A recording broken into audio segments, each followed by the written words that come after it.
Hello and welcome to another episode of the Never a Straight Answer podcast, the podcast that aims to cover a wide range of topics from conspiracy theories to popular culture and news.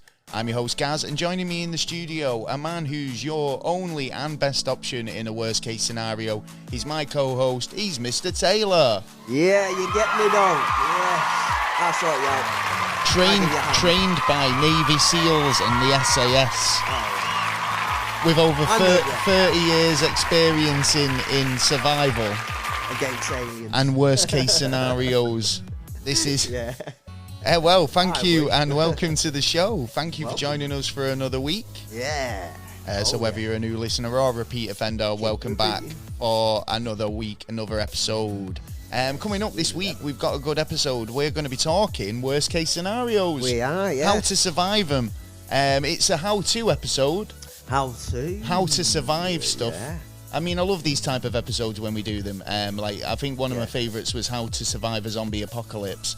Which was interesting. How to get away with murder. Yes, was I like another that one. Yeah. Worst case scenarios. If you don't know what a worst case scenario is, I would say it was like a concept in risk management. It's what the worst possible outcome could be. Yeah, if you were trying to assess it. Yeah, as a kind of a risk assessment. Yeah. And it'd be, but these kind of worst case scenarios that we're going to be talking about tonight, some of them are kind of, pretty risky. Yeah. Pretty kind of dangerous. Yeah. But also, quite unlikely. Then again, you never know. You do never know. There are actually quite a few there that is more unlikely than unlikely as well. Well, I found this book anyway, and we're going to be primarily looking at quite a lot of the worst case scenarios from the Worst Case Scenario Survival Handbook by Josh Piven and David Organech. Yeah. Which is a really good book. We'll recommend it, and I will leave a link in the description. Yeah. We'll be going into it a bit later on. We will be doing, yes. But we've got our own couple of worst case scenarios as well, which is we'll be going into a bit later on.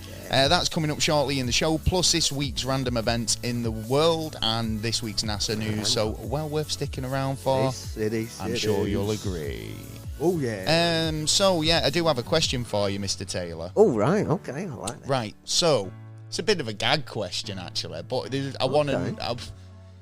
there is a serious question behind it as well. We've talked about cannibals on the show before. We have, yes. But do you think it is true that cannibals don't eat clowns because they taste funny? Man, picky ones, yeah. But I think a true cannibal would eat a clown. Yeah. It's just, costume. He don't care what he dresses up like. Just like, human flesh. It's human flesh. Yeah. I think that's, like I say, it was a gag question. Yeah. But I would eat, if I was a cannibal, I'd eat a clown just... Would you eat it in its outfit? And its paint? Well, no, because that's what I'm saying. You might get, a bit kind of a lead nasty poisoning aftertaste or a bit... if you're using lead-based paint. Don't recommend using lead-based paint on your skin. No, definitely not. Pretty shitty idea, that. It always reminds me of that in that movie. Was it GoldenEye? That's what I was just going to say. Was it GoldenEye or was it like Goldfinger, one of the Bonds where they painted them gold? Yeah. And they actually suffocated. Yeah, the girl was suffocating, because they literally painted her from head to toe in gold paint. Yeah, that's it, because you've got to leave at least like a couple of areas, big areas where the air can actually get to, because your skin, don't forget your skin's your biggest organ. Leave my buttocks. Yeah. Leave my buttocks alone so I can breathe. Yeah, I need to breathe. I need to breathe through my pants. Breathe through your arsehole. Well, there you go. Would you eat a clown if you were a cannibal? Yeah. Would you think it tasted funny? I don't think I'd be picky. Well, there you go. Yeah, wow. Be like that. Well, yeah, as long as he's had the clean beforehand. You know what I mean? These questions in life, you just got to ask, haven't you? Well, it is, it does lead me to what have you been up to this week? Have you had an interesting week? Just work, to be honest, and more on looking on some UFO cases. Oh, yes. I do like a good UFO case. We'll be definitely be doing some more UFO cases in the near future. We have actually got some really good shows lined up. On it, we actually got a really interesting email yesterday. I forgot to ask you earlier about it. Okay. Did you not see it? It was addressed to you as well, so you would have got it copied in. Oh, I haven't been on my... From a previous guest who might like to appear. So we're definitely trying to set up something there. Yeah. It was the Yoga Wajid. Ah, right. So, yeah, we'll be definitely setting up something with Wajid in the near future. We should be getting some guests on in the next couple of episodes. Yes, I've got a collection of guests He's got a collection of them, but he's not done anything with... He's just like collecting them like a cult leader. Yeah, that's it, man. Yeah, well, just collecting all the details first. Well, yeah. Well, I've been working as well, but I've also, because I've been trying to move house and stuff. I've been trying to settle. Do you know there's all that stuff? You've got a level of feng shui to kind of contend with. It's supposed to be the second most stressful thing. God, it is, isn't it? Is it? Yeah, probably one of the. Yeah, I'd say so, depending on your situation. Definitely in the top 3. But yeah, it's all good. Yeah. Moved to a nice little bunker. Oh yeah, it's good stuff. But yeah, what was I going to say? So generally, just getting life stuff, and so doing the podcast as well. And we've always got a lot of different projects on the go. We have, but it's one of them, isn't it? Where it's like you just try and kind of maintain a sort of a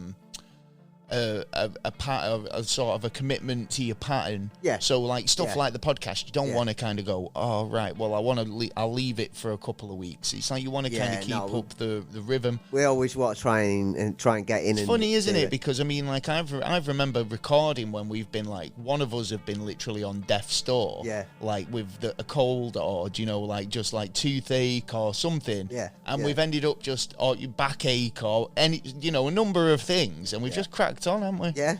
That's a level of professionalism that you don't get on the BBC. Oh, pain ain't going to stop us. Yeah, no, we're going to continue as long as we can. Yeah, well, if you want to support the show and our hard working broken backs and teeth. Oh yeah, we've had a lot of that. You can go over to Patreon and sign up as a Patreon over there. You can sign up as an agent, a special agent, or a Beyond Top Secret. Oh, Beyond Top which Secret.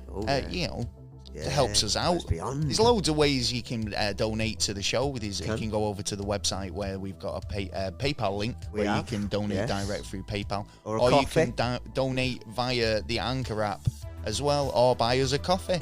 Plenty of options. Any different, whatever you prefer. If you want to just come around with an envelope full of cash and slip it under the door, we're happy with that one. As well. Yeah. In fact, I prefer that. So, tax free. We don't have to declare that. Yeah, exactly. Anyway. So you can help spread the word by buying some merch. Yes. If that's more your bag. Yeah, you can buy a bag, tote bag, or a T-shirt, and there's many available over on the website, including our fantastic T-shirt designed by Ross Cookie. Oh, yeah. There'll be a link in the description if you want to buy one of those as well. So, right, so, anyway, formalities out the way. Yeah. Right, we're going to be talking... worst case scenarios, I believe. Yes, I believe so. So we both read the book. I mean, was there any kind of that jumped out at you as a potential worst case scenario? Yeah, I like the leopard one actually. Go on, more. Where if you're face to face with a leopard, don't run. Like try and make yourself bigger. Like open up your coat. So is this a python? Oh no, a leopard. No, leopard. Oh right, okay, yeah. Because there's plenty of them. There's like how to fend off a shark. Yeah, its eyes and gills. Is that where you go for it? I thought you would bop it on the nose. No, apparently not, according to the book. Well, don't forget, it's got... Yeah, but the reasons why people were told to hit it on the nose is because it's got senses on its nose, but it's got senses all over its body, so it won't make a bloody hell of a difference. But if you jab it into its gills or its eyes, it's going to have a big problem, and not just for then, but for a long while. It says here about the sharks, always stay in groups. Yeah. So if there's a few of you, don't all try and swim off in different directions. Yeah, so you can pick one up. Sharks are more likely to attack an individual. Yeah. So do not wander far from the shore. On your own. Because obviously it's pretty dangerous to do so. Avoid being in the water during the darkness or twilight hours, because that's when sharks are most active. And they have very comprehensive sensory advantage. Yeah, you don't want whatever you do not want to cut yourself. Oh, you know what I mean? Is that because they do that in Jaws, don't they? In the movie Jaws, and it was like just a drop, a little drop of blood, and that's enough for him to go. Ooh, there's There's some dinner over there. At least a mile away. I mean, one good way to fend off a shark: harpoon gun.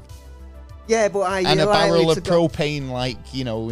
Yeah, that's how you do it. But are you likely to have that when you're going, fishing, or if you're just going in a boat? You're not likely to have that kind of shit with you, are you? Really? No, definitely not going to have that. Yeah, so it's a situation. Skills in its eyes. So you jab it in the eyes. Yeah. Right. Yeah. Okay. But I say that for most animals, to be honest, that come and attack you, and if you can get in there, get them at the weak spot. All right then. So legs. Sharks, pretty much ocean dependent. Yeah. Yeah. So if you're in the ocean and you like that sort of thing, I personally cannot stand the ocean, the sea. I mean, I like looking at it; makes nice sound. Yeah, you won't catch me. You won't catch me paddling around. I mean, there's just stuff in there that I just don't trust. And it's like, but when you go in a pool, when you go in a pool or a swimming pool, and it's nicely tiled, the ground, and you can walk around, and you've got like nice sort of comfortable tiled flat ground. That's fine. When I'm walking around on the ocean floor, and it's at that shallow depth, it just feels disgusting on my feet. I just feel like there's stuff there that, like, I've seen stonefish. documentaries. Yeah, you don't want to stand on the stonefish. I don't want to stand on anything that's in the ocean, really. You get jellyfish as well. Do you know anything? Yeah, jellyfish. There's plenty of shit in the ocean that I don't want to have anything to do with, so I try and avoid it. Yeah. And like I say, being attacked by a shark is very kind of ocean dwelling around in the sea dependent. Something that might actually happen on land in a worst case scenario is a killer bee attack. Oh, yeah, my uncle. Oh, just a normal, regular bee attack. Yeah, go on. Oh, you've got a story. Come on, give us a story. What happened to your uncle? He can't get stung by a bee now because, like, I believe he was messing around with a tree and there was a load of bees there. And because if you agitate a hive, then that's kind of like as bad as a swarm of killer bees. I mean, a swarm of any bees isn't going to be a nice swarm, is it? Swarm of anything. I mean, if that does happen, if bees begin flying around you or begin to sting you, do not freeze up. Run away. Yeah. Into water if possible. And try and swat as many bees off as you can. Yeah. Yeah. Get indoors as fast as you can. If there is no shelter available, run through bushes or high weeds. Yeah, because you extra help on slapping them, innit? Gives you a bit of cover as well, doesn't it? So if bees are stinging you, it'll leave it stingering. So obviously you're going to have to remove the stinger by raking your fingernails across in a sideways motion. Sideways, okay. Yeah, so this will kind of draw it out and drag it out, and don't forget. Well, if you ain't got no nails, it'll keep the sting in. Well, you're just gonna have to find somebody who's got nails, basically. Do not pinch or pull the stinger out. This may squeeze more venom into your body. Yeah, because it takes the sac as well. I assume this is more for the killer bees. Do you know what I mean? But I mean, it's gonna irritate, or a normal bee sting or wasp sting would irritate. Yeah, that's if your body can take it. And obviously, because you're heightened and you maybe have a bit of adrenaline pumping, that'll kind of help the poison circulate a bit quicker. So obviously try and take the stinger out and then as fast as you can. Yeah, just get the fuck out away from it. Get emergency services, or at least ring emergency services to see what you can also do. Don't jump into a swimming pool or any other body of water thinking that you're going to escape, because they'll be waiting for you when you come up. So there you go. Yeah, I thought about but that's all about getting a straw.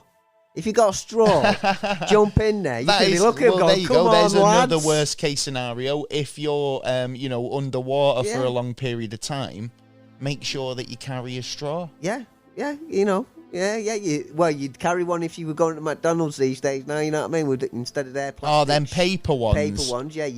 There's a lot of people who, especially the rich, but a lot of people who carry them like a little metal straw. Yeah. It's like, I carry my own. Yeah, just in case of Steebings and a milkshake. Well, I mean, we've done a couple of animal ones there, So what? We're leopard. Yeah. Outsurvive a shark. Yeah. And killer bees. Yeah. Right. So, what would be another worst case scenario sort of situation? All right, building collapsing on top of you. Is it in the book? I don't know. I mean, that is a worst case scenario. That is a worst scenario, yeah. I wouldn't know about. I would say that. What would you say in that situation then? Well, I'd say a little bit to like get in between the doorways. That's one. It's an interesting one that actually, because we've talked about the trade centre and how people up in the top floors were trapped basically, and it's like, well, what do you do in that situation where you've got kind of no choice? Do you jump? No, I wouldn't jump. I mean, I'd try and as calmly as possible try and exit the building in the safest way possible, which would be the stairwells. But if the stairwells have gone down, but there's a certain, there's a possible, but you'd have to, take your risk. I'd have to take that risk. I mean, I try and get down to a safer level that I could potentially jump. Yeah. So, I mean, obviously, if you're on the 20th floor, you're not going to be able to jump from that height. But if you got down to, like, where there's a couple of floors... I think it's something like 12 feet. After 12 feet, you'll get a major injury. Yeah, because it's like hitting terminal velocity. Yeah. Whereas, like, but you might be able to find something to jump into, like a dumpster, or, like, they might have put these airbags out by that point. You know what I mean? Yeah, hopefully, yeah. Well, actually, there is a how to jump from a building into a dumpster in the book. Yeah. Jumping straight down. If you leap off anything and away from the building at an angle, your trajectory will make you miss the dumpster. Yeah. Yeah. So don't kind of jump like leaping outwards from anything, push out, because obviously that's going to alter the trajectory of your fall. And you might just miss it. Because if you're going down, it looks different to how it really is. Well, tuck your head and bring your legs in and around. So cannonball. No. Yeah, pretty much. Yeah. So to do this during your fall, execute the 3/4 reverse revolution. Basically, not quite a full somersault, but this is the only method that will allow you to properly land on your back facing down. Nah. You know what? Even, to be honest, that is a risk within itself, jumping into there. Well, of course it is. Because you don't know what's in there. It could just be glass sticks, and, like, fucking needles, fucking hazardous waste. Depends what your company does, really, doesn't it? I mean, if you're in a building and it's gone up in flames and you're trying to escape... You'd do everything to try and get out. You'd try, wouldn't you? I mean, aim for the centre of the dumpster. That's common sense. I feel like jumping, like... You're not going to aim for the corner, are you? Yeah, but like I said, some people will because of the angle. Some free-running fucking, like, parkourer who thinks they're going to just springboard off the corner of the dumpster and do a roll. But if someone who is no good at angles could do that, could miss it, well, it looks like, go out a little bit and you'll hit the centre. Well, realistically, no, if you go out a little bit, you're going to hit the corner. Well, they want you to land centred to the dumpster. Yeah. But on your back. Yeah. So do you know when you see stuntmen when they do it and they land on the big inflatable things? They kind of land with their arms kind of like Jesus there. Yeah. Like arms out, feet straight, legs straight, and then when you land in it, they're assuming that all these bin bags in the dumpster are going to be really you'll nice. Break your fucking wrist. Filled with fucking like cotton wool. Yeah. But, generally speaking, you're looking at your arms glass bottles. Yeah, put your arms out. You'll break your fucking wrist. When you land, you want to land flat on your back so that your body folds to your feet and hands meet. How big when are you these kind of fucking out, dumpsters? and then when you land, you kind of bring your arms together. Oh, so it's like a clap. Yeah. Right. Okay. Yeah. Because if you don't fucking bring it in at the right time, it'll take your wrists and arms off. Well, this is a worst case scenario situation. You're trying to. I'd rather fold my arms before and jump with my back going instead of in the recovery, not the recovery position. Like when they say like if you jump out of an helicopter into water or something like that. Yeah, or even like when you're on a plane and they say in a case of emergency, you kind of fold your arms and tuck your head into your knees, sort of thing. Well, no, I'd just cross my arms and then just jump and making sure my back. But I'd actually have my legs a little bit more bent, because if I have my legs too far out, I'm gonna hit the back of the heel and break my fucking feet as well. So I want a catch, like in this kind of position, like my legs are up now. His legs are up in the air. He's on stirrups. Yeah, he looks like he's at a trip to the gyno. Yeah, but close together, and then just like it's all down to the back and your head as well. Don't forget your head. I might even cover my head instead. Just put my hands on the back of my head just to make sure that. Okay, there you go. Yeah. There's Taylor's just got his own way of doing things. Yeah. All right. Well, how would you cope jumping from a moving car? Duck, heck, and tuck. Stop, drop, and roll. Yeah, that's it. That's for when you are on fire, isn't it? Hurling yourself from a moving car should be the last resort, for example. But if the brakes are defective, or your car is about to head off a cliff, or run into a train, all right, okay. What would you do? What would you Turn do? the steering wheel for You've just hit on a fucking brilliant reason. Use your handbrake. Yeah. And then use my handbrake, and then I squirrel round. Or do some Fred Flintstone style feet through the fucking bottom of the floor. To be honest, even if I was going to jump, I would do that, because then it slows the vehicle down, which slows my momentum. Well, this is it. It says, number one, apply the emergency brake. If it may not stop the car, but it might slow it down enough to make the jump even safer. Yeah. That'd be my number one priority. So, your step 2 is open the car door. No, I was going to do it through the fucking window that was locked up. I was just going to slam on and then go through the front. Yeah, the front window, Anyway, make sure that you jump at an angle that will take you out of the path of the car. Yeah. Because obviously you don't want to be jumping out the train and then getting run over by the back wheels. Yeah. Oh, yeah, That'd just defeat the object of you trying to survive a worst case scenario. Make sure that you tuck your head in and arms and legs. So cannonball again. Yeah. Right? Yeah. Aim for soft landing sites. Well, I wasn't going to aim for the fucking concrete, was I? Grasses, bushes, wood chippings, people, anything but pavement. Yeah. I was going for the corner at that pavement. Yeah. Obviously, people don't do this. People don't wear pads. No. And when they're in Only the car, stuntmen. Only stuntmen do. And women. So nail landing soft things like sand pits. You won't have the luxury of that. So obviously, expect the saws and the bruises afterwards. Unexpected. Yeah. Breakages. Yeah. Jumping from a car. When would you be needing to use that skill? Well, there is a chance that could happen. You know what I mean? There's more of a chance of that happening than a leopard coming face to face. You know what I mean? Especially with the load of dickheads at the minute. What if there was a leopard in your car? Oh no, that's that. Do I have is it like a taxi and have like a metal thingy across? No, it's just got in the window. Open. Yeah, you're at Knowsley Safari Park. Yeah. Right. Yeah, you've just survived the monkey bit. Right. Yeah. Your windscreen wipers have all been pulled off. Yeah. Your antenna. Yeah. All that shit. Yeah. You just rolled into the leopard sanctuary. Yeah. Yeah. But you forgot to and you thought, oh fucking hell, I can wind the window down for a minute now because the monkey's shat in the corner and he's fucking throwing it all over the place. It's like, you couldn't have the windows open going through the monkey bit, but now you're in the leopard bit, you think, oh, I'll get a bit of air in. Yeah.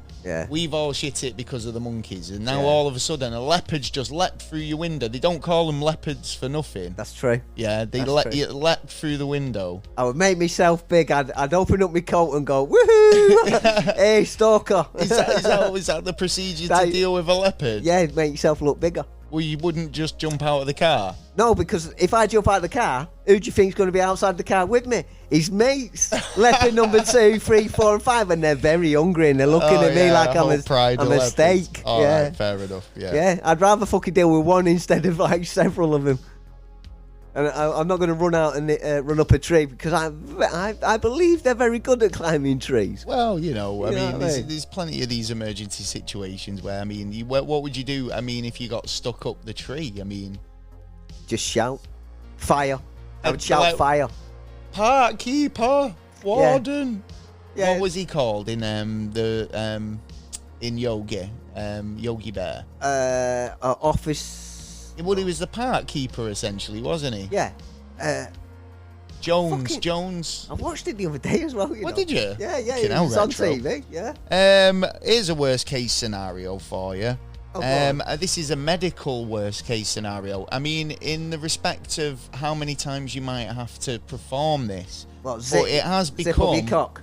Oh, that is a worst case scenario. Do you know what? I even thought of a worse one. We got a bleeder. I thought of a worse one. Just reminds me of something about Mary. The female version of it. What? I thought of a worse one. I thought, I wonder if that's ever happened. Shouldn't be going commando in jeans. Just generally, whatever gender you are. Go commando if you want. Don't bother me. Yeah, don't go commando if you want. Yeah, but I mean, in jeans, it's dangerous. You are leaning towards a worst case scenario there. You are. But this medical worst case scenario is what to do if you have to perform a tracheotomy. Oh, now a tracheotomy has become quite a popular, jokey sort of. People make joke of it. Yeah. What do you do? But I mean, obviously, it's basically if someone's airwaves are so blocked. That they cannot breathe. And this could potentially be the only option. I mean, like, what do you do? I mean, what would you need? Would you chance it to Would you chance it to do it? I mean, would you? I mean, I'm asking if you were... Would you feel confident enough in a worst-case scenario to perform a tracheotomy? I think to be honest, if I had to be if no one else could do it, and I would try it. I would try it. Well, if you was going to try it, this is what you'd need. All right. Make sure you've got some parent available because you will be using scissors. Oh, yeah, I'll bring my mum with me. Okay. Well, actually, you'd be using a razor blade, but it's or a very sharp knife. So that is clean. I feel like I'm on Blue Peter. Do you know when you go like, oh, yeah, make sure you've got an adult with you. So you'll get a Blue Peter badge for it? You will need a first aid kit. Well, if available. That's why I always have one in my car. A razor blade or a very sharp knife. A straw. 2 would be better. Or a pen. Or a ballpoint pen. Which is, you take the ink bit out of it and you use don't be putting tube. that in it, no. Yeah. Or some paper, cardboard rolled into a tube would be good as well. But it won't last as long because when it gets wet, then it starts dripping, you know what I mean? Oh, so you need something really hard if you can. So, a pen or biro would work perfectly. So, you basically, you would basically look at the Adam's apple. Yeah. Find the bit between the Adam's apple and the cartilage. Yeah. Right. So it's just below the lump. Yeah, and just then below the Adam's apple below lump. That and yeah. So you've got 2 lumps, and it's between those 2 lumps. So you'd make a 1/2-inch horizontal incision, about 1/2 inch deep. Yeah. Yeah. Then pinch it, and then with your and insert your finger inside, and then slit it up, or like finger inside the slit. Clean your finger to open beforehand, it. if you Obviously, can. Using a clean finger or alcohol. Then, I feel a bit sick. Insert the pen. Or implement tube or whatever you've decided to go with. Not a McDonald's straw. No, they go very soggy very quickly. Yeah, you don't have a straw down your gullet. Roughly 1/2 of an inch deep. Yeah, because you don't push it all the way. You want the air to go in, not to the other side, so you're blocking it. And then you have performed a tracheotomy. It's easier than I thought. There you go. Pretty easy. Now, would you feel confident I would performing it? feel more confident on doing it now, which I believe that was the basis on how to do it, but now it's being told how it is done. Yes, right. So I think some people might know about the procedure, but they wouldn't know how to do it confidently. Let's try it on you. We'll do it later. Yeah, we got some recording to do. I mean, like we did defib training and stuff like that. Have you ever done that? Yeah. I mean, defibrillators now are kind of knock about all over the place. Really, you can they're in supermarkets, in churches. Yeah. Generally, in city centres, they have them in little boxes. Do you know if you do see somebody who's had like a heart attack or something like that, in a worst case scenario, you wouldn't be too far away from a defibrillator. No. If you needed one, obviously you can still use like CPR. Yeah, definitely use CPR first and then introduce it if you have to. If you can find it, and you know how to use one, maybe you can call the defibrillator team. It should be easy to use them now because the instructions are plain and simple on the front of it.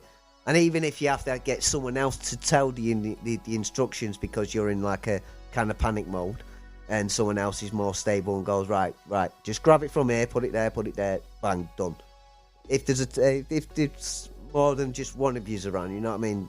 Work together, even if they don't want to do the stuff, but you can still have communication on how to deal with the matter. Okay. Well, getting into the more serious sort of worst case scenarios now. Yeah. I mean, we touched on one earlier about like 9/11 type things, where you've got like an emergency situation. Yeah. Yeah. And you've got to go all John McClane on that shit. Hell yeah. So, in a John McClane situation where it could be terrorism, it could be, you know, anarchists, you know, you don't know. Local nutter. But you think that you might have found a bomb. Oh. What do you do? I mean, how do you identify it as a bomb? Firstly. Because, I mean, letters and packages can be very dangerous. They can be destructive and be kind of, you know, take lives and stuff. But, however, unlike bombs that go off suddenly with no warning, there are bombs that, you know, are quite placid for the most part until armed. Yeah, so how would you identify that as a suspicious package? Because, I mean, this is it. They're always warning you. You hear the alerts on the train. I mean, I've been... I'm actually trained on it. To a train station where they've shut the train station down because they found a suspicious package. In fact, I was at the tram station the other day, and the tram guys were poking a bag, you know, having a look in the bag with a bit of a stick to see if they could kind of work out what it was. And I instantly thought, that's not what you do. No, so go on, you're trained on it. What would you say? How would you kind of identify a suspicious package? Well, first thing, if the package is on its own, there's no one round it. Well, that's suspicious in itself, isn't it? Because obviously, if it's a package unattended, then that's a red flag, definitely. Don't touch it. Check if it's got anything like wires or anything hanging out. If it's ticking, you know, all that kind of stuff. But don't get too close to it. Then try and see if anyone around the area, if it's their bag. If it's not their bag, then just not my bag, baby. Just go to the local security and tell them, and they should close off the area. Don't use your mobile phone because it could set devices off. So, you know, stay away from the package. Get people to stay away from the package. But if you go to security, they should be able to deal. Obviously, get them to call the police as well. Yeah. I mean, check for stuff like any markings on the package as well. So if it was handwritten addresses or labels from companies, usual or unusual. Yeah. Normally, you'd know the type of packages you'd be getting delivered. Yeah. So you might be like, wait a minute, this looks a bit suspicious there. Watch out for any leaks and stains, any especially oily stains, protruding wires, or any sort of unusual tapes. Just don't mess with the bag. Really, get the authorities to deal with the bag. If it's not a package, then someone will come to it soon enough. That I forgot my bag or whatever. So then everything's nice. But if it is a suspicious one, and actually you can all go out and train on how to do this by going to ACT, and the public can actually have a little look at it, and so when you are actually out there, you can know exactly what to do if you find a package out there. Well, there you go. That's from his training. Yeah. So, what have you? Well, any situations that you think that would be, you know, in a sort of in a similar vein, like how to maybe. What about a gunfight? Well, I was gonna say gunfight. Like, how would you treat a gun wound? A bullet wound. Well, I'd check if it's gone all the way through first, because it's cleaner. But if it hasn't, there's nothing you can do really about it at that time anyway. So bandage the wound up as much as you can and try and get the to cover or out of there. Well, I mean, I'd basically leave like you just said there, check if it's gone all the way through, but do not attempt to immediately pull out any objects. It's helping the blockage. Yeah, because bullets, arrows, knives, sticks, and other like objects. Sorry, I do apologize. Other objects. Basically, if you put it in them, it's going to stop the blood as much blood coming out. But if you actually take the object out, it actually creates more blood flow. It's the same as like a knife. Certain knives, if they've got holes in the knives, that's there to start off blood clots. Yeah, basically. Exactly. Yeah. So I mean, control the bleeding by using compression. If you have taken it out, or if it has gone all the way through, or if it has to come out to move the person, that you're going to have to try and quickly arrange movement before, like, taking it out, so you can actually get the person out very quicker. So obviously, compression and direct pressure, elevate limbs on the pressure points as well. Yeah. So you can control most bleeding by placing direct pressure onto a wound. Attempting to apply pressure directly to bleeding surfaces, you can, if it's bleeding profusely, using your fingertips to press on the edges of the wound, which probably you'd end up touch bone, to be honest, but it's more effective than using your palm, using your fingertips. Yeah, because if you think about it, you want getting them little gaps in your palm. You want to get it right in the gaps. You want to stop as much coming out as possible, you know what I mean? And the closer you can get, unless you've got something like, rags or something that you can actually push into the side so it stops the blood coming out the sides, because it's always been stop the main gush, but there's still a lot of blood coming out. Well, fingertips promotes clotting, so pressing on a bleeding area with your fingertips. Yeah. It helps kind of like you're putting the pressure in the right place, rather than like pressing your palm, which is just covering a wider surface area, which is probably doing more worse for you, because you're going to be pushing on areas, more sort of blood out of the wound. Do you know what I mean? Which is not going to help with the clotting, I don't think. Obviously, if it's kind of like a leg wound or anything like that, elevate the limbs. When the wound is like exceptionally elevated, then obviously the above the heart level. Addition to added pressure from you putting pressure on the wound. Then that helps. You people who are in shock. And sweet tea if you can. Shocks. So obviously, well, that helps people not go into shock, because obviously, like the blood's not pumping too much to it. So because you've got it elevated. But you are right, if you are going into shock, like very sweet tea. What was it they used to give you when you used to go up mountains camping and stuff like that? Kendall mint cake. They still do. It's good because it's got energy in it. Well, it's a big block of sugar, isn't it? Yeah, basically. Basically that's what all it is.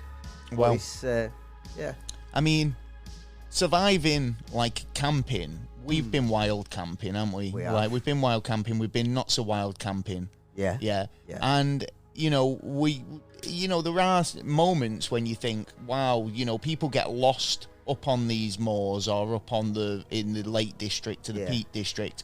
And in fact, when we went to Sprinkling Tarn, the fog was so thick that I could not see you your tent just literally disappeared. Your tent was next to my tent. Oh my gosh. And it just disappeared in the fog. Got kidnapped by UFO. And it's easy to kind of like get lost in these situations. Oh yeah. That is definitely a worst case scenario situation where if you are lost or even falling off a cliff. Or no, hang on, we're getting ahead of ourselves here. Right. Yeah, if we're falling off a cliff is like basically how to survive jumping from a height, isn't it? Well, no, I mean, as in, if you're walking through... Oh, right, and you've got that fog, and you are at risk. You want to try and stay where you are. You stay put, don't you? But, I mean, if you're walking and hiking, and you fall behind your group, and the fog rolls in, you might get disorientated and a bit kind of like discombobulated. You might end up walking in a direction that you think is the right way, and end up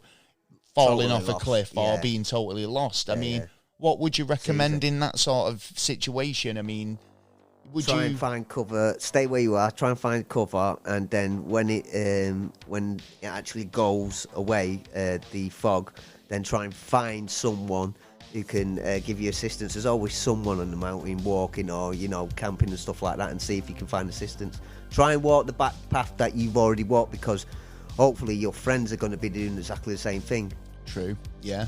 And then hopefully you'll meet up with, especially if it's a local one. Well, they'd say that, don't they? Because, most of the people who get lost on the mountains... Carry on walking. They carry on walking, or they're convinced they're going in the right direction, but... Do you know how hard it is to actually walk in a straight line when you don't have a straight line to follow? Yeah. Very difficult. If I put you on a mountainside with loads of different orientations of hills and levels of height, then and I said walk in a perfectly straight line, and I was able to GPS track you. You'd be all over the show, mate. You would not be walking in a straight line. You'd probably pass yourself a couple of times. Exactly, you were walking in a circle at one point, but this is what I'm saying. It's easily done. So if you get sort of turned around from your group, it is very easy to kind of think you're going in a straight line when you're not. Yeah. Well, so what I recommend, obviously, if you are planning on going on a hike like that, is make sure that you take things that are going to make you stand out. So brightly coloured clothing, maybe if you've got access to a flare, or your torch, if you've got a high beam torch or something that might be able to kind of draw attention to you at the. Because you don't know how long you're going to be lost. Yeah, that's right. Something that can make a noise, like an air horn or a siren or something. You can get these little alarms, can't you? That's they used to give them out to students, like rape alarms. Yes. Yeah. But they're handy in the sense that you just pull a pin and it makes a racket. And you could just leave it there. Do you know what I'm saying? On. Yeah. Or a whistle. Do you know what I'm saying? Yeah, a whistle, a very, very good whistle. Or if you need, if you need a certain direction, you need a compass, and you haven't got a compass on you. If you've got a some small surface where you can put a little bit of water in, and then get a very small bit of metal, a couple of inches long, and then put it like a pin, put one side to your head, try and tie it to a piece of string or something, even if you pull a little bit out of your clothing. It's tied to it, and if you dangle it over into that little bit of water, it should show you directly north. It should point directly north for you. Okay. Well, that's pretty interesting. You were saying about a compass there as well. That's a good thing to have. But for a number of reasons, because it's got a glass face on it. You can use it for a signal if you can kind of get a bit of, angle on it. You can also use that if you're lost at sea as well. A few handy things if you are lost at sea. You can use a watch. Your glasses. Or the Skynight. You see, I was having a conversation with someone the other day who was saying about how we were doing the worst case scenarios. And I was saying about, what would you do in the situation where you needed to make a fire without matches, right? And I just kind of listed 20 ways to make a fire. And it's not even a case of that I've used them all. I've probably never used any of them. But it's handy to know. And even just down to having a pair of glasses and using the lens with the sun and making a flame that way. Or a battery. Or a battery, or anything that you kind of, that can create energy. Nowadays. Even, is the classic flints. Knocking two flints together. But there's always the stick. Or, but you can kind of modernise that by kind of using a bit of string and another stick and using it as a bow. And mechanising the stick turning process. There are loads of ways of making fire. Although I've never used any myself, that I would feel confident going out into the woods and creating fire without any matches. Always got a clipper lighter on me anyway, but if it was no lighters, no matches, you've got no anything. I mean, with the battery thing, that if you can get when them scrubbing things for the scrubbing pan. Oh yeah, like a wire brush. Wire wool. If you take wire wool and battery, put them at different places. But if you take them along with you, all you have to do is connect it to it, and it burns. Burns straight up. As long as you've got enough charge in the battery, which even a throwaway battery, you've got enough charge in that to set off a light. So if you're in a rubbish dump or something like that, near a rubbish dump, you can still do collecting little things like that could actually help. And like you said, glass, like, shine it down. You can also use CDs for flaring the sun. Well, this is what I was talking about with the bow and arrow type thing, because there's actually loads of ways in the book. You can use plenty of things. You can make a bow. You can make lots of different techniques for making fire without matches. But they recommend the bow idea, which is a really good idea, I think, because obviously it takes away the need to kind of rub sticks and try and kind of do it manually. Like, I've seen that on Castaway where he was trying to do it for ages. Yeah. And it's like, the bow one can take ages as well, because you've got to create... well, it creates more friction because you're able to use less motion in the arm to create more friction in the wood, because you're just kind of like doing a sawing motion with the bow, and the stick's kind of in a loop in the middle, which when you pull the saw motion, it creates multiple revolutions. So rather than doing this technique where you're rubbing your hands together with the stick in the middle, giving you blisters and all the rest of it, it's still good to have. I mean, it's a good technique if you've not got any string. But you can make string. But you can make string out of pretty much anything, any sort of fibrous material. So and you can, if you can, pick up moss. As soon as you realise you've lost, you're lost. Pick up moss and try and dry it, because that is good for setting off fires as well, because that's what you want at the bottom of them sticks, so that you can actually create the flame and then put it onto the fire, because you're not going to have like paper. I was just saying there's one way of creating fire with no matches is just waiting for lightning. Yeah, but sometimes it's a bit you have to wait for a long time. Yeah, it's like Doc. It's like, unfortunately, you don't know when or where lightning's ever going to strike. Yeah, exactly. We do now, Doc. We do now. Well, and which lightning? Because we have lightning that comes from the ground now. True. Well, how to avoid being struck by lightning? Oh, yeah. Is another worst case scenario, and lightning causes more casualties annually in the US than any other storm-related phenomenon. Yeah, and there has been a new development on except floods. So obviously, well, I mean, lightning's powerful shit. Yeah, but it's not necessarily to do with water either. They found out it wasn't actually the effectiveness of water; it was actually the particles within the water that it goes to. So, well, if you hear, and I think this is common knowledge, but obviously, loud thunder is usually indicates that lightning activity is approaching. Or a bomb. If you hear that, well, we all know how to do. We all know how to identify one of those now, anyway. So, well. So if you can see lightning or you hear thunder, you are at risk. High winds, rainfall, or cloud cover can act as, catalyst for ground strikes.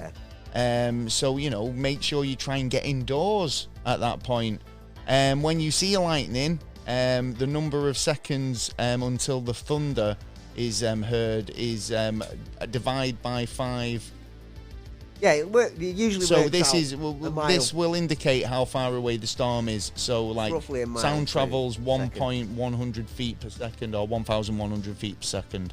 Yeah. So you count, like if you hear it, you count to 5. Well, say if it's 5 seconds, you'd multiply that by 5. Well, I've always learnt that when you hear it, you count the seconds, and that's how many miles it is away from you. Well, it's saying it. No, you divide it by 5. So you count the seconds and then divide it by 5. Yeah. Apparently, yeah. So if the time delay between seeing the flash of lightning and hearing the boom of thunder is fewer than 30 seconds, seek safer locations immediately. Fuck off, no, because when that happens here... I'd say this is a lot more for the States. Yeah, vicious, like... We don't get as much vicious weather, though, really, here. So avoid high places, open fields, ridges above timberlines. If you're in an open area, do not lie flat or kneel on your hands and knees on the ground. Yeah. Do you know where's a really good place to be if you get struck by lightning? Up in the sky. And in a car. Yeah, it is. Because of the rubber soles. If you've got rubber shoes on, you're all right. Then you're probably going to be all right. If you do get struck, you'll probably get hit, but you're earthed. So you probably survive it. Yeah. If the electricity is able to pass right through your body, then you're all right. Yeah. And the temperature is the surface of the sun, which is like 5 million degrees. That's how much it is how much power you get. One thing you shouldn't do is stand under trees, because that is a bit of a silly idea. There's always drips. Yeah. It's raining. Well, be aware, large enclosed buildings tend to be much safer than smaller open structures. No, really? The risk of lightning injury depends on whether the structure is been lightning protected whilst in construction. So mostly, is it got lightning rods? Not a lot of metal in there. Stuff like that. And if you got earrings in your nose, your lips and all that, I'd start taking that shit out as well. Well, but fully enclosed metal vehicles such as cars, trucks, buses, vans are fully enclosed farm vehicles. Are pretty sweet because, like I say, they've usually got big rubber tires. Yeah. But as long as the windows are rolled up, provides a good shelter for lightning. Yeah. There you go.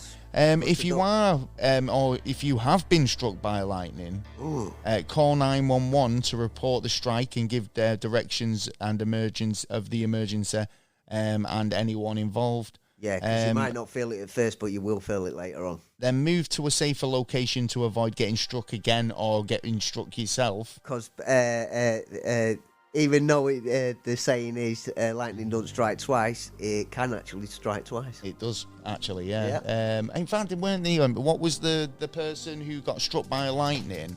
1 second. I'm going to Google this. A couple of times? Yeah, he got struck by lightning like multiple times. A lot of people on golf courses do because they're handling a metal pole and shoving it in the air and going, they're basically temptation. They're going for the Darwin Awards or some shit like that. You know what I mean? But I suppose, just like in most emergencies, duck and cover, get out the fucking way if you can. Yeah, so this is Roy Sullivan. In April 1942, Sullivan took shelter in a newly constructed fire lookout tower. Oh. At the time of the incident, the tower had no lightning rod, and the building was struck 8 times. Shit. Inside the tower, the fire was jumping all over the place, and Sullivan fled the building and was struck within few feet of the door. So he was struck 8 times. Fucking hell. Yeah, but it weren't direct though, was it? He's building. I know, but I mean, he was in the tower with no lightning rod. Yeah. So his injuries were pretty substantial. I mean, he had kind of like whips of kind of lightning up his back. Yeah. Will do though. It's such a strong force. And this is the thing. So this was on separate occasions. So this is the first strike was 1942. The second strike was July 1969. The third strike was July 1970. Bad luck. The fourth strike was the spring of 1972. What did he ever do? The fifth was 1973. Jesus loves him. The sixth was 1976. Then again in 1977. He's going to hell. And then that was it. I mean, 1970, probably 8 was his 8th strike. I mean, the guy... He's probably still getting striked now. I mean, they say lightning doesn't strike twice. There is proof that it does. But if you do get struck by lightning, what you need to do is you need to call the emergency services. ASAP, because obviously they are kind of shocked. I feel like have you ever been had an electric shock? Yeah. Where it just it's like really dull pain, isn't it? It's like a doof. Yeah. It's like being hit with a hammer. Yeah. So imagine how a lightning strike could feel. So check the victims if they're breathing, and if they're not, start mouth-to-mouth resuscitation. Determine if the victim has a pulse. Yeah. If there is no pulse, start cardiac compressions. Yeah. If the pulse returns, continue with the resuscitation until the ambulance comes. If the pulse doesn't return after 20 or 30 minutes of good effort, stop resuscitation efforts in which areas far from medical care. And do not. So, basically CPR is probably... use the thingy machine. What do you do? Do you do the old ha, ha, ha, ha, staying alive sort of technique? It's to the beat, isn't it? Yeah. So when you're doing like compressions, if they say if you do it to the rhythm of Staying Alive by the Bee Gees, that's a good rhythm to do. There's another song as well. I can't remember what the other song was, but I mean, I always thought it was very inappropriate. Yeah, but and I think it's like when you're going, a little wrong there. Ha, ha, staying alive. Well, then you could interpret it and do it faster at the beginning and like, because don't forget you're going to be fucking knackering yourself out every. Well, you could be doing it for a while. I mean, when you do Annie, forget the half an hour when you're doing the Annie doll, and you've got a kind of you feel really tired really quickly. Yeah, and you don't understand how much you've got a pressure you've got to put down on the chest when you're doing compressions. It's really hard. You've honestly. You can break the ribs. Well, they've said easily. I've said that, and they've basically turned around to me in these training things and said, if you're not breaking the ribs, you're not doing it properly. Right. Yeah. Exactly. Yeah. So it is pretty weird. Well, there you go. Worst case scenarios for this week. I hope you've enjoyed it. I hope we've imparted a little bit of knowledge and a bit of kind of confidence in these situations. Yeah. From being attacked by a shark to jumping out of a moving car. Now you know what to do. Now you do know what to do. Well, if there was any there that you kind of a worst case scenario you've been in, how did you survive it? We'd like to know. I reckon there'd be a lot of them saying marriage, mate. Yeah. Worst case scenario. Yeah. How did you survive marriage? I think there's a book on that in there. Probably, and if not, there's somebody going to write it in there. Well, if you've got any worst case scenarios you'd like to share with us, maybe you got struck by lightning twice. Or had a leopard in your car during a day out at the zoo. Yeah. Then you get in touch. We'd love to hear from you. We would. Oh, well, anyway, we've got some news to cover, I believe. That we do. Anyway, so we'll get on with that right about now. It's the news! And as always, we've scoured the World Wide Web to find you the craziest news around. And I don't think we're going to disappoint because there's just lots of crazy stuff going on. Yeah. As usual. So have you got anything you'd like to discuss? Have you seen anything in the news that's piqued your interest, Mr. Taylor? I have. The Pentagon. Actually, the Octagon, the Pentagon. Yeah. What's happening over at the Pentagon? Well, apparently the AUP chief is saying alien motherships. Are landing at the Pentagon? There is a possibility that motherships and small ships are in our solar system. He put it out on a report. A draft come out on the 5th of March. And he's the director of the AARO, which was only started last year in July. Right. So what are they saying? So like they're just kind of saying that these are like ships floating around outside our planet. He's basically stating that. I thought you were going to say they were going to land in. They've been seen coming and going from the Pentagon building or something. Then. No, I don't know how to take these yet because it's a new agency. It could be a propaganda sugar. Yeah, basically bringing, spoof this, that and the other, basically throwing us in a different direction or saying at the end of it, it's all bullshit. So I don't know if to take them serious yet. It's only been going for a year. Well, there is one thing that I've seen that is roundabouts in the skies. Yeah. And this is a news story that a man who poses a flight risk after flying his kite. What? Flying his kite above 150 feet in the air. Oh, that's a pretty long. That's pretty high distance. That, I mean, these obviously we were talking about drones and how drones could be, you need a license these days to fly a drone. Yeah.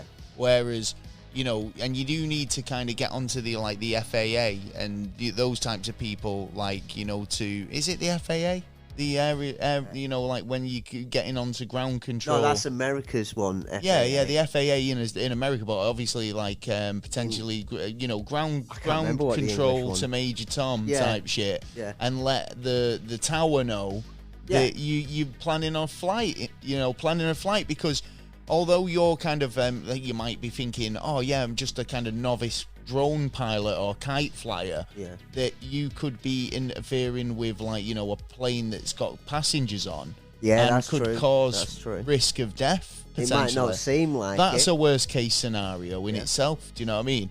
Oh, plane crashes due to kite flyer. Yeah, I mean it is long-winded.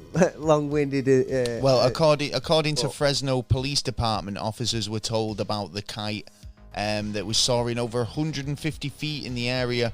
Officers said they flew into the area and tried to reach the man flying his kite, but failed to understand the commands over the helicopter PA system.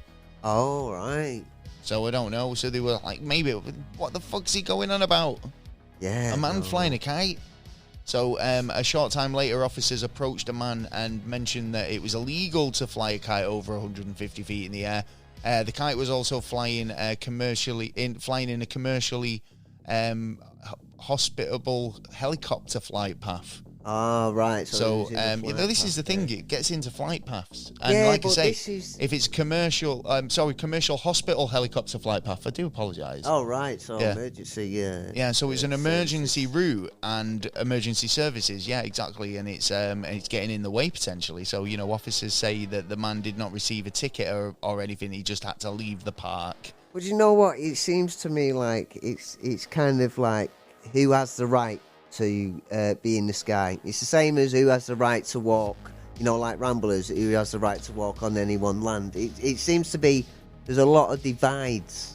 Yeah, so that's what I hate about this place. It's like, everyone's, oh, you can't go here, you can't go there. I can see the reasoning for it, for safety and stuff like that. Then have smaller routes. You only got bigger routes because you want it's interesting. Money. No, I mean, it's like, do you know when you get a field, right, and you can see people, there might be a man-made path there, which is all kind of sort of paved and all the rest of it. Yeah. And it's there to kind of make you kind of follow that path or direction, but you'll always see what they call,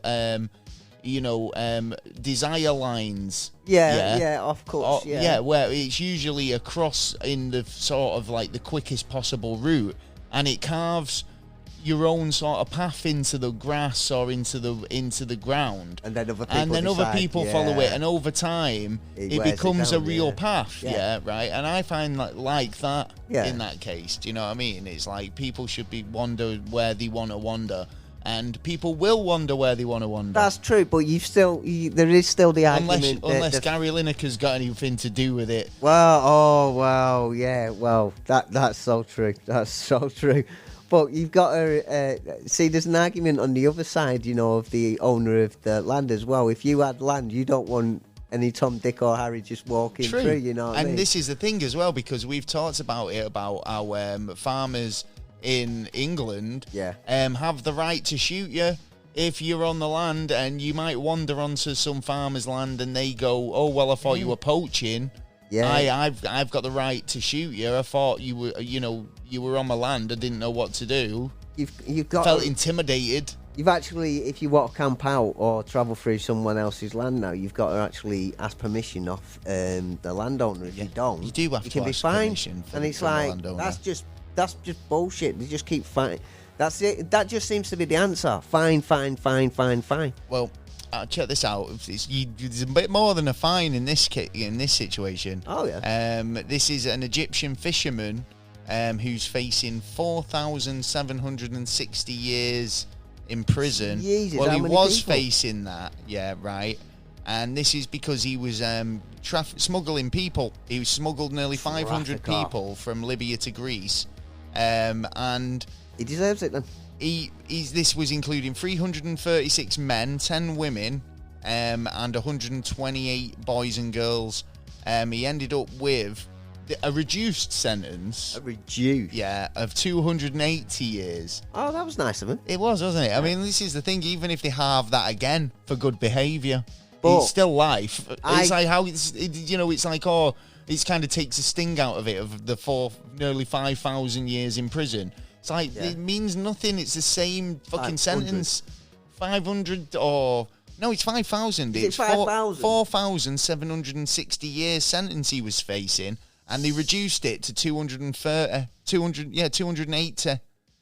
And like I say, even if they half that again, 150 years... He's still going to fucking die in prison. So it's like no comfort in them reducing it any way whatsoever. But is he holding information? Is that why they're keeping it in that sense? Like, I'll give you 50 years off if you tell me who you're dealing with blah, blah, blah, this, that and the other. And then maybe a couple of years down the line, I want to know a bit of info on here. I'll knock 80 years off here. Or you'd it's love all that, going on you? in Greece.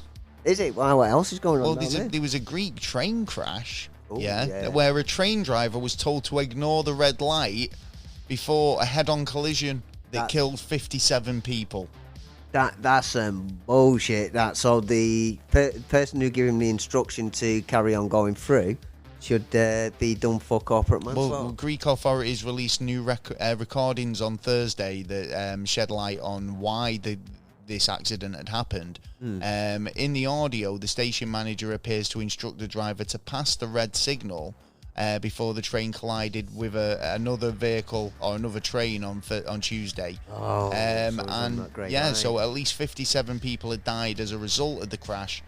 48 remain in hospital, including 7 who were being treated for intensive care. So I mean, I've got a lot to answer for just for that bad decision.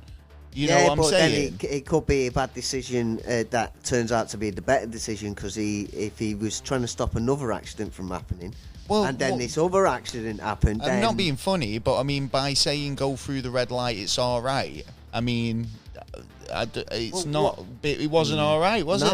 No, it wasn't. No. So do you think that who's to blame there? Was it the controller for saying, just go through the red light, it's okay, or the driver for just not having a fucking backbone and fucking just saying, no, I'm going to pull up?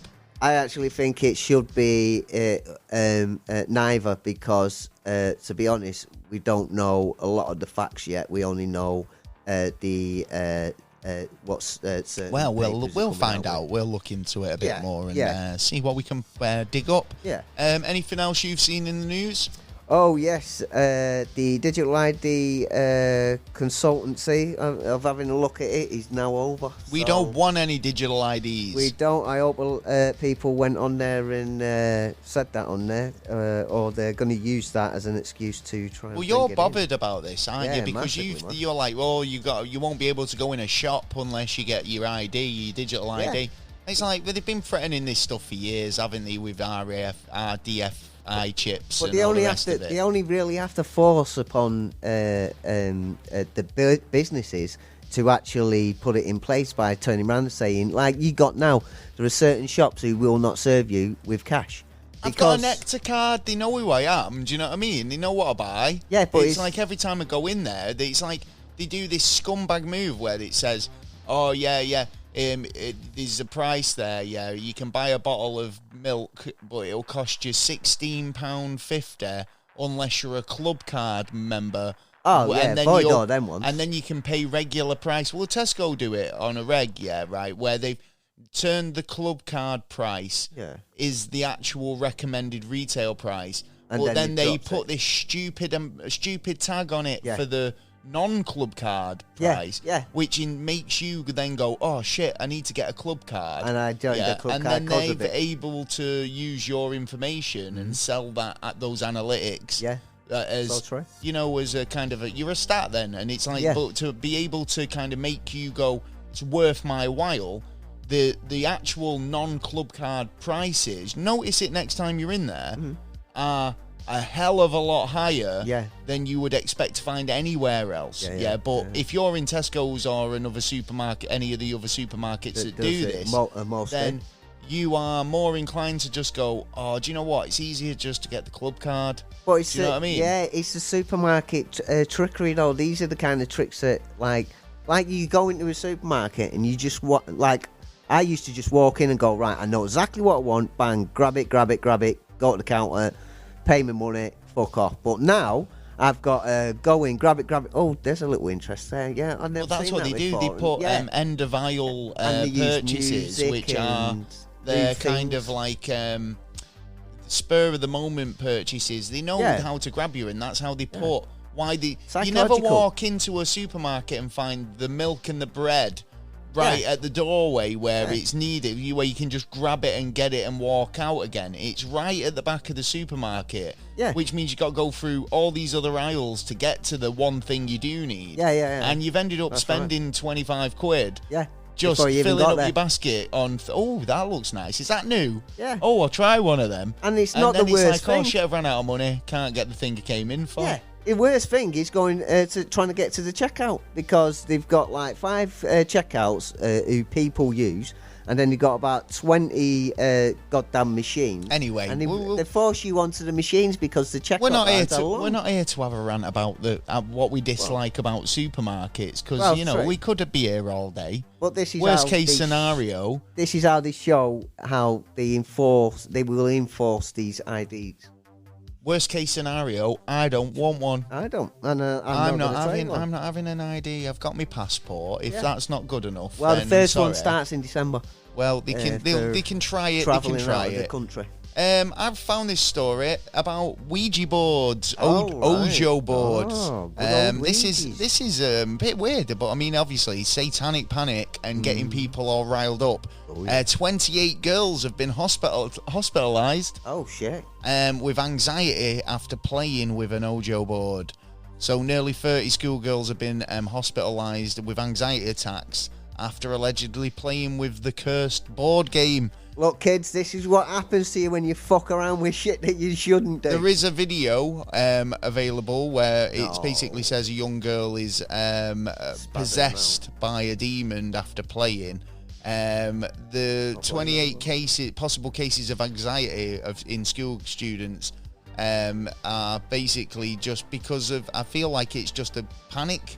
One goes and they all go, do you know what I mean? They start feeling like the reality of it, and they feel like it's actually real and happening. Yeah, it's like a group thing. It's sort of group sort of hysteria, isn't it? I mean, this is the sort of thing that brought on the Salem witch trials. And a lot of other things. It's getting your pitchforks out, isn't it? Yeah. And, going down to the castle and trying to kill the monster. Yeah, but then they must have had the idea that, in the back of their mind, they might be saying, "Oh, this is bullshit" and all that, but thinking in the back of their mind, but what if it ain't? Never know. You know what I mean? I've heard stories, blah, this, that, and the other. They basically gave the diagnosis as anxiety, but the parents are blaming the in-school use of Ojo boards. Is it fucking rife? Well, yeah, it must be like fidget spinners. What the? They must be having like a spate of this. They're bringing them into school now. Shit over here, man. They're all sat in the playground, fucking Ouijaing it up. Fucking hell, that's where the zombies are going to come from. Squeegee or Ouija. Yeah. Remember, kids, keep it clean with a squeegee. Anyway, So, I mean, created in the US in 1886, the Ojo boards have become a fixture in occult law and due to their alleged ability to commune with the dead. And we did an episode on it. Yeah, we did actually, didn't we? But I mean, it's like communing with the dead. We need to sit down and seriously do a good session on the Ouija. one day. You know what? It's like I might miss that one. Hey, it's pizza time. The Luigi board, and that's just the pizza. So I get my Luigi board out. Pizza delivery for you guys. Hey, it's no ghosts here. As long as dinosaurs don't. Just the pizza. Anyway, any news that you would like to proceed with? SVD. What's this? It is. Wait, SVD. Let me. Super vaginal destruction. No, silicone. Go on. Silicon Village Bank. Oh, it's a B. Sorry. Yeah. Oh, blowout then. Yeah. Serious vaginal blowout. Yeah. Is that not what it is? Yeah, it is. Right, go on. Tell me the story. Right, basically, it's a big investment, like bankers that in America and in England, and they collapse. Now, this is a much like a blown out vagina. This is a massive blow to the tech industry because they can't go to the normal banks for money loans and stuff like that, especially the brand new ones that are starting up and they need the investment. They are not going to be able to get the investments. Now the governments have had to stand in and try and work out how they can get something going with these tech industries so they don't go under, especially like the new ones that are coming out and like all this new technology. So yeah, it's not going to hit our economies though. That's the thing. Okay. It's the 16th biggest in America company, but it shouldn't hit the major economy, especially in England. England, we should be fine over it, but it's still going to be a blow for, like, you know, you techies that want all the new gadgets, because new gadgets won't be coming unless the money's being put in front of them. I saw some interesting incident occurring at the Apple shop. Oh, right. You haven't been to the Apple in shop, Manchester. No, I was just passing by it. Oh, right. All right. There was a bit of a scuffle. Yeah. Right, and this guy comes running out of the Apple shop, and he was like a little ferret. Yeah, he was avoiding the security guards, and he managed to get away. Yeah. But then next minute, this absolute scroty young woman comes bolting out of there, and she had a jumper on which was literally like a bra in sequins. Okay. As the design on the jumper. Yeah. Right. Yeah. And she's running around like crazy. Again, she's getting grabbed by the security, but she manages to squirrel away. Yeah. Bolts up. And I just kind of watching, thinking there were like 6 security guards there, and none of them managed to grab either of them. Yeah. Oh, and I don't know what they'd done or what they'd stolen, but it just kind of made me laugh a little, because it was like all these massive burly security guards, and they just these 2 little fucking crack rats just went and got away. I was just like, like a little game. Not trying to say that it was a good thing they got away. I wish they would have got caught, but it was just fucking like, oh my God.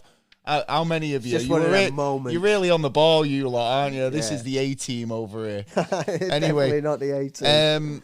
The A-team here, the police in New York City. The police are dealing with the handjob murderer. The what?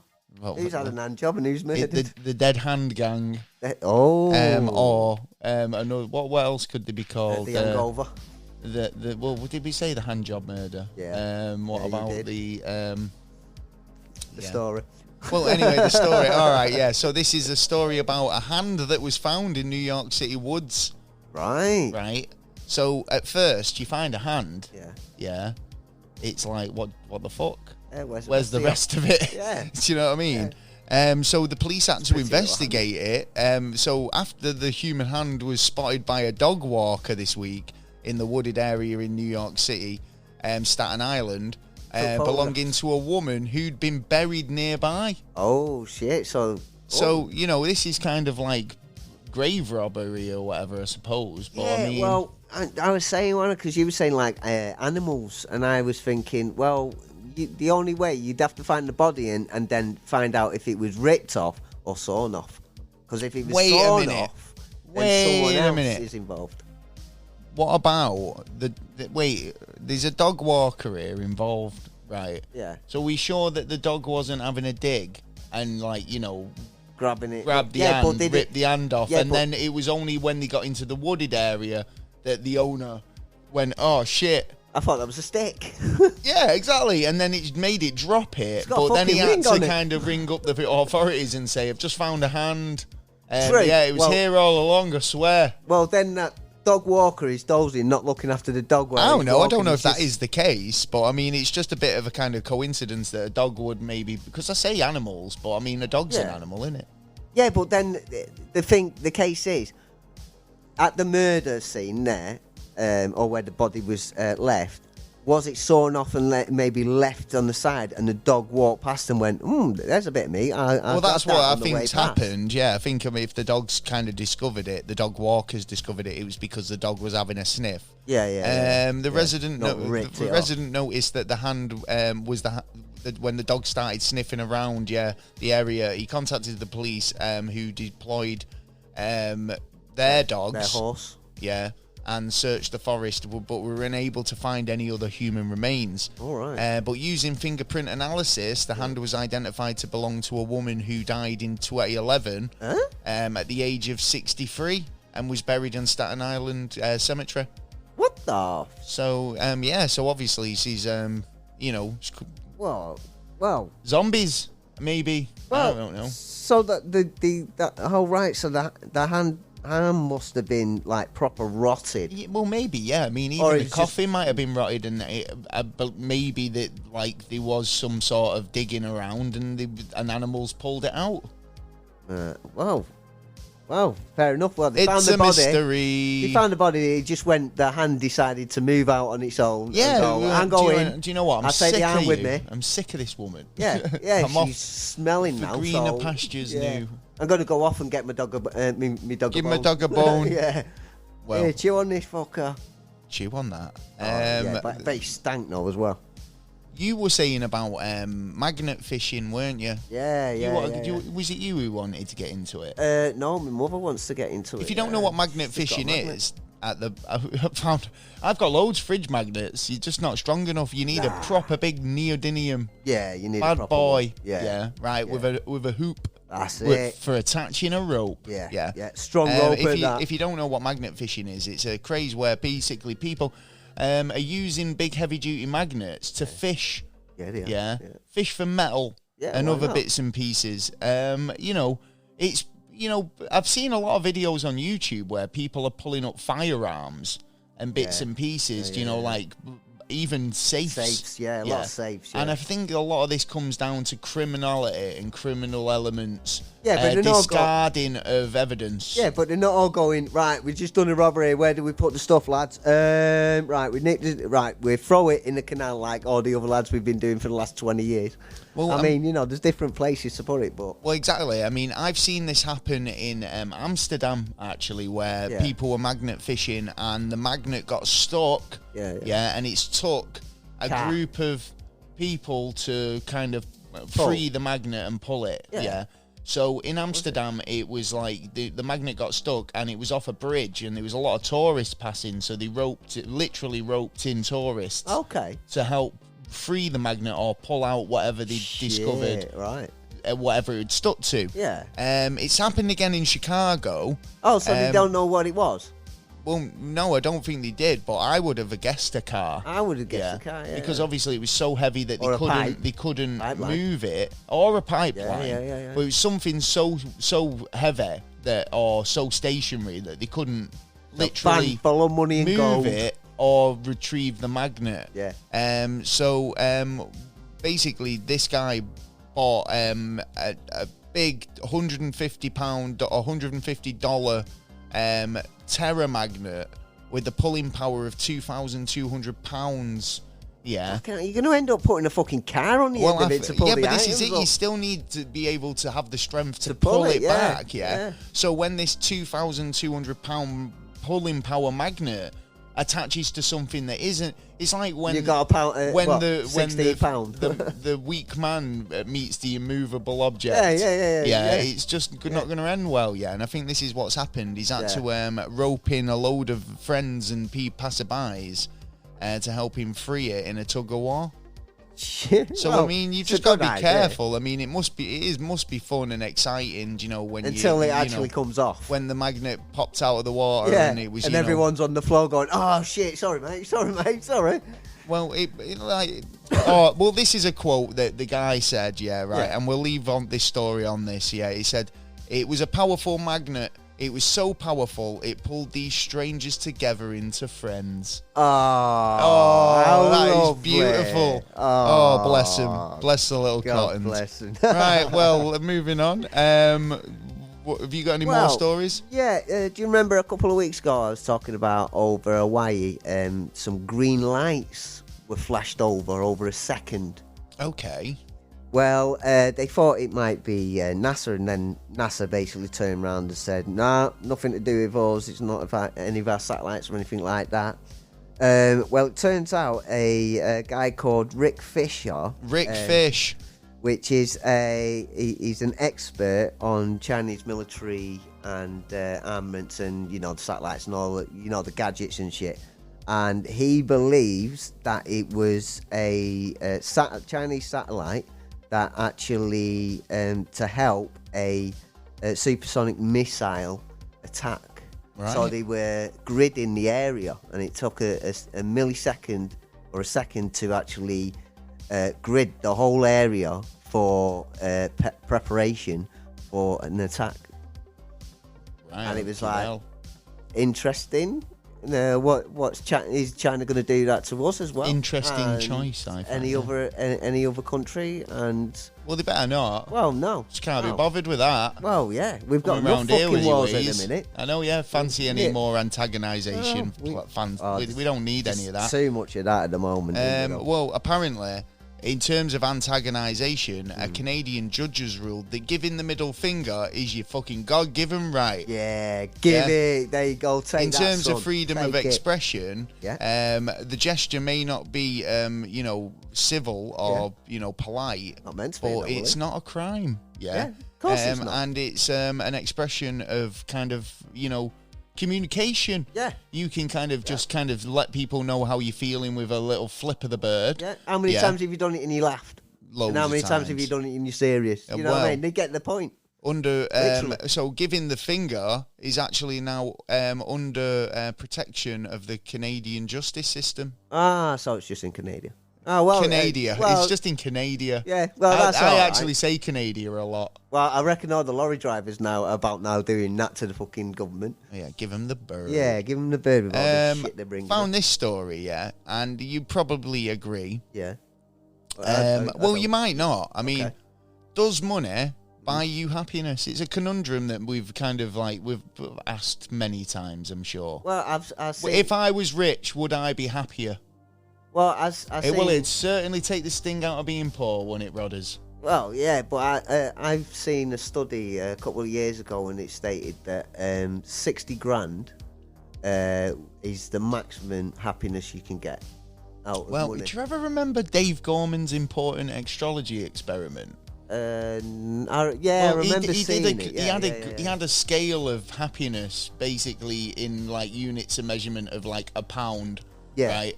So it was how happy you would be based on. Now I'm not being funny, but if I had £1 million in the bank, I'd be $1 million happy. Yeah, surely. More money, more problems. You know what I mean? Oh yeah, it's true. True that. But I mean, like I say, if it does take the sting out of your gas bill and all the rest of it. Yeah. Well, yeah, true, but. Well, researchers have joined forces to reveal the answer. Yeah, so what would you say? What's the answer then? I'm trying to find it now for you. The answer is Christmas dinner. Chickens. No, I'm not joking. A recent study finds the relationship between money and happiness may be more complex than previously thought. For most people, researchers said more money means more happiness, but noted if you're rich and miserable, more money won't help. Yeah, that's right. So researchers from the University of Pennsylvania have done a thorough study, which was published on the 1st of March, producing Proceedings of the National Academy of Science finds that average larger incomes are associated with increased levels of happiness. So it is true. Money does make you more happy. But freedoms, if you are a miserable bastard who it just happens to be rich, then there's nothing that's going to help you. Unfortunately, you except Scrooge. for giving us your money if you give it, but give it to us, and then you'll probably have less problems. Then you know it's being used. But for some, particularly those who are most unhappy, that happiness peaks at around 100,000 a year, and then basically, it's pretty much what you were saying there, isn't it? It's like you kind of. Anything more than 100,000, it's like, well, I don't think I'll get any happier with any more money. Because I've got enough to be comfortable on. That's all people are happy about, though, so there's no worrying money. If you've got no worrying money, then that's a lot of things out your hands, you know what I mean? It's like, right, I pay that, no problem, it's pressure's off, the pressure is off. The pressure is off. And you can go out and actually enjoy yourself instead of coming home and going, I do want to go down to the pub and, go and take my wife to the restaurant and have a good night, but I've got tenner. You know what I mean? So I've got to save that for work for tomorrow. This is it. It basically does prove, this study does prove that money does have a direct link with happiness. I think most people are kind of like, have anxieties and like sort of worries. Are money related. And as soon as you kind of rectify that problem with more money, then the problem goes away. It's usually like, shit, I can't pay that bill, or I can't afford to pay my credit card, or whatever. But it's a debt I've got society. car insurance coming up. And it's like you're always kind of constantly worrying about the next thing. So I do appreciate if you had all that off your plate, then you would be a lot happier. They do say, society. though, the only exception is for people who are financially well off but unhappy. For instance, if you're rich and miserable, more money won't help you. But for everyone else, more money equals way more happiness in various degrees. Yeah, well, there you go. The banks have made it into a debt world, and we're always, instead of like long contract. Well, I mean, I've got an example here. There's a story here of a Tampa, Florida woman who makes $300 an hour as a topless maid. Now, I'm pretty sure that her rates of $300 an hour, just doing a bit of light tickling with the feather duster, makes her relatively more happy than if she was doing the same job as a maid for a hotel or wherever. She'd be getting a hell of a lot less. Wage. Do you know what I mean? I'm pretty sure she's way more happier. And standards have got to be up there. On the rates that she's on now. Do you know what I mean? So, I mean, where's she working? I mean, she works for Tampa, Florida. If she doesn't work for Tampa, Florida, she works in Tampa, Florida. So there's not a UK branch yet then. So this is, another example of gig economy, but rather than delivering food or driving people around, this lady, Sammy, a Tampa, Florida woman, has discovered that her talents lie in topless maids, being a topless maid. Yeah, I do it. Yeah, I'm sweet with that. Yeah, not a problem. So, I mean, she does 5 hours a day for $300 an hour, plus tips. Yeah, so, mate, 5 hours at 300 quid an hour. Fucking hell, yeah. Yeah, I do that's for 200. killing it. Yeah, right. Plus tips.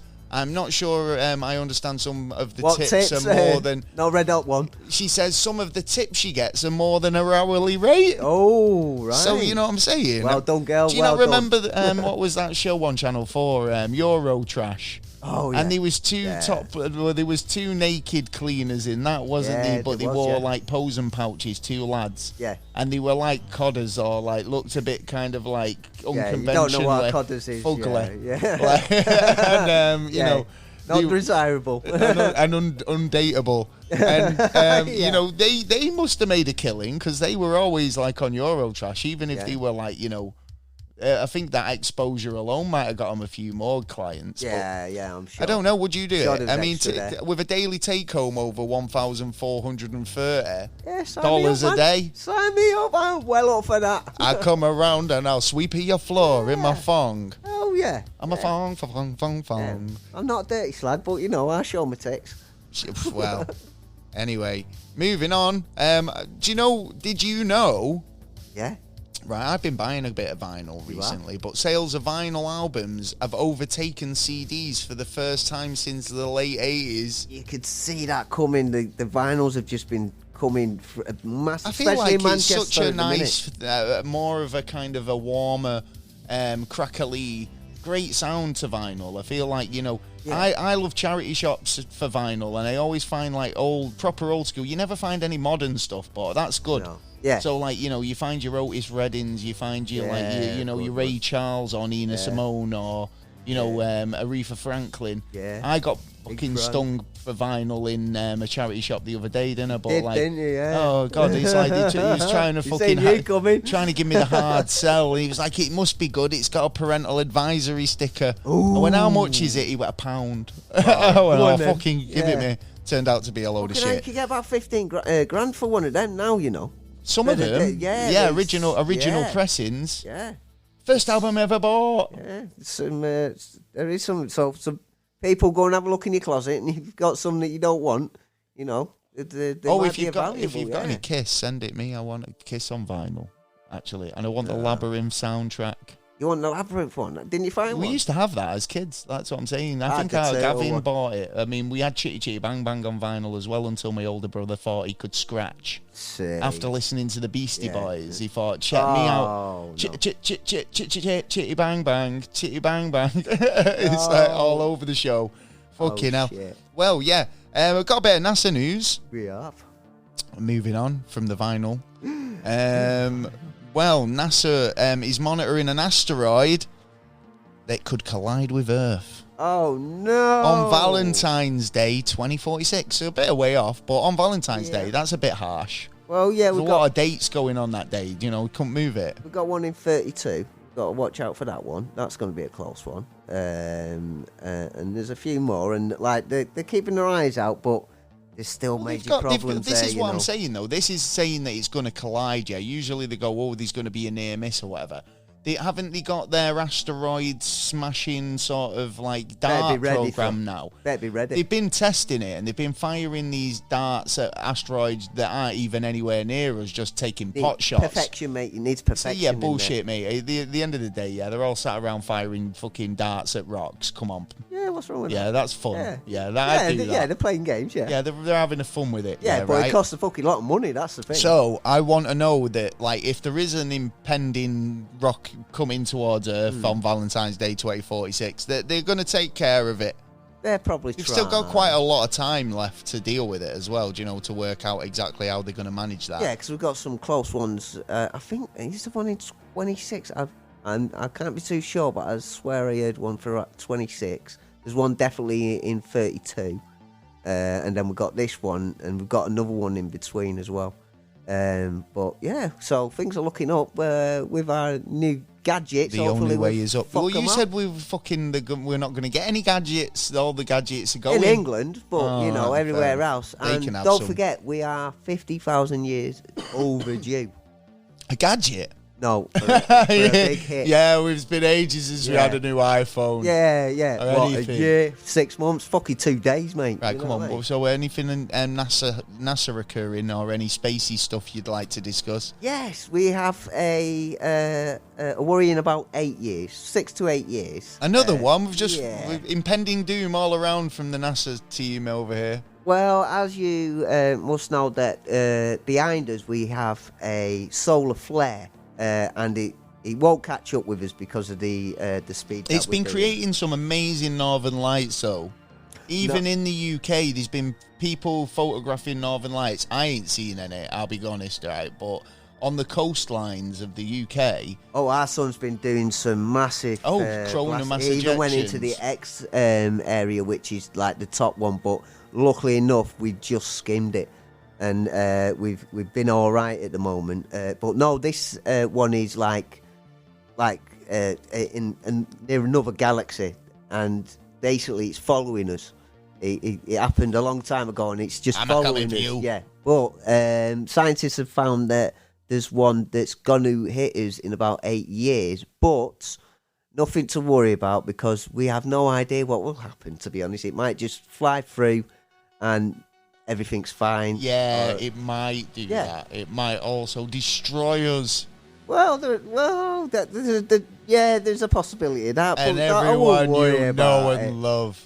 I won't worry about it because you'd be gone as well, though. You know what I mean? So. Well, there's always a possibility. I mean, but worst case scenario. Yeah. Oh well, yeah. Go and have a look at the book or listen to us. Worst case scenario in that case, right, is hide under a table, head between your legs, and just hope for the best. Kiss your ass goodbye. And I mean, if it's a nuke or anything like that, then you just get a deck chair and watch it come because there's fuck all else to do. Is it best show in the world? Well, yeah, true. At least you get a little time, won't you? Well, do you know UFO sightings in Japan? Mm-hmm. Are very kind of they do get quite a lot. And you know what? They're opening up now. They're opening up their books. They're actually investigating them now. They're openly the government there are investigating. Fukushima, a tiny rural community in northeastern Japan, known for numerous UFO sightings, are promoting itself as the home of aliens, or Japanese Area 51, in a bid to revive its local economy and put itself into the intergalactic map. Why not keep the question going? Well, do you know how they're going to do this? How? They're going to display its many pieces of UFO paraphernalia. Oh. Yeah. Holding events for enthusiasts at the big UFO thing that they had on. And many other things they're going to do. Going to promote it big so they can get a massive drum of investment in they say it hopes to build a new future by drawing visitors in with a passion for the extraterrestrials. Oh, they're doing an airport then? Or maybe because they're going to need one, aren't they, really? Maybe there's this is where they're going to land now. Do you know what I mean? This is where they will reveal themselves to us. No, there's a guy in Germany, he made an airport actually just for UFOs. Oh, I've seen that. Yeah, he had a runway, didn't he? Yeah. Interesting guy. True. I wonder if he's used it yet. Have you got any more interesting spacey stories? I've got one more. I have. Hubble has made a remarkable spot of a super massive black hole in another galaxy. Now, supermassive black hole. The thing here, it looks like there was two supermassive black holes within that galaxy, which means two galaxies smashed into there. And a third galaxy. That's an insurance claim. Well, that is. And the third galaxy come along and smashed into it and basically popped another galaxy. Wait a minute. Were insurance details exchanged? Was this a hit and run? They're still running off. Fucking hell. So we have a supermassive black hole that has been kicked out of that galaxy now, the new galaxy. And he's going 1,000 miles per second. So black holes can move through space? Well, this is... Whoa, mind blown. I thought a black hole was a result of a collapsing star and it'd be stationary where it was always had been, where the star was. No. Yeah. So to think that a black hole can move through space. A supermassive black hole in middle of galaxies...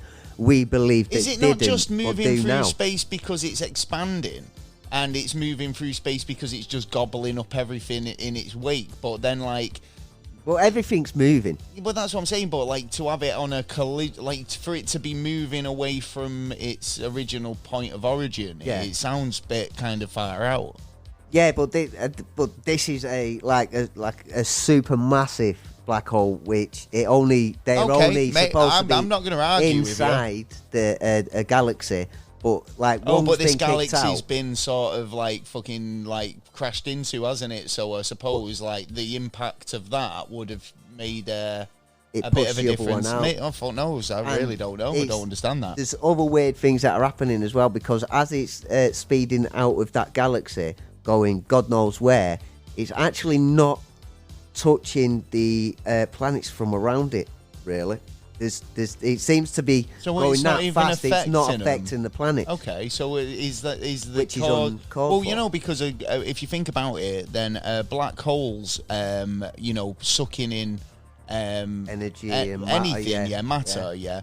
But if it's traveling, then the effects of that pull are only brief as it passes an object, because as soon as if it's traveling at speed, then as soon as it starts to have a pulling effect, it's past it's letting it go. Yeah, do you know what I mean? So it wouldn't really have much effect. Massive area, though. I mean, crazy science. It's the centre of a galaxy at the end of the day. But now we never believed that could happen.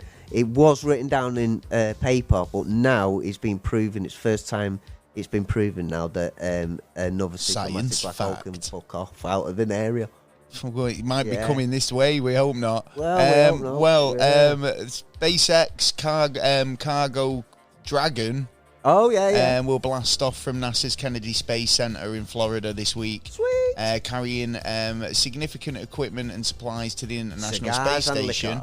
This will be on the 27th This will be the 27th, SpaceX mission to resupply the space station, and will be using Falcon 9 rockets to launch the Complex 39A. Yes. The launch will be live streamed by NASA, so if you want to watch it, all you have to do is follow the details. I'll leave a link in the description. Yeah, and don't expect UFOs, because they'd fucking switch it off if they see you can watch it over on the NASA TV YouTube page. Yeah, they usually got it on live unless you see. Because I've watched it and then they have spotted something that's gone right. Turn it off. Yeah. Turn it off. Quick. Yeah. Sorry, we've lost feed. We have an issue. But the launch will be scheduled for 8:30 p.m. estimated time, which is Eastern. What is it? ET. ETA. Well, no, ET time. Eastern time, yeah. Eastern time, and 5:30 p.m. Pacific time. Yeah. So you can watch it over there. That's it. Yeah. So that's the show. Whoa. It wasn't such a worst case scenario wasn't after all. And if you managed to get to the end of the show, away. then we salute you. You're absolute You're legend. a trooper. Thank you for joining us for this. Yes. We'll be back next week. We will. But don't forget, you can head over to the website at neverstraightanswer.co.uk, where you can find downloadable content, you can find videos, podcast episodes, blogs, all types of stuff. Yeah. It's all going on. You can help support the show by checking out the merch over there. Oh, lovely merch. Or donating through Patreon. Oh, yeah. We're available on all podcast platforms, so no matter where you get your podcast, you can download us on there. Yeah. No excuse. Getting a lot of Spotify subscribers. Love you know, the iTunes people, they need to kind of put a count of how many subscribers you get on iTunes, because they don't tell you. They don't but we love you. No, but we know we've got loads. Yeah. So if you're listening on iTunes, thank you for listening. Yeah, thank you. Also, Patreon. Yes. Help us out on Patreon. Sign up for that. Yes. Am I missing anything? Cup of coffee if you haven't got any, or just come on the website and have a look at all right, what mate. We got there. You got a cup of sugar I can borrow? I'm your new neighbour. Yeah. Right. Anyway, we'll be back next week for another episode. So if you've enjoyed this one, drop us a comment. We love to hear from you guys, and it makes our day to hear your comments about the show. We'll see you next time. I've been Gaz. I've been Taylor. Peace. Out.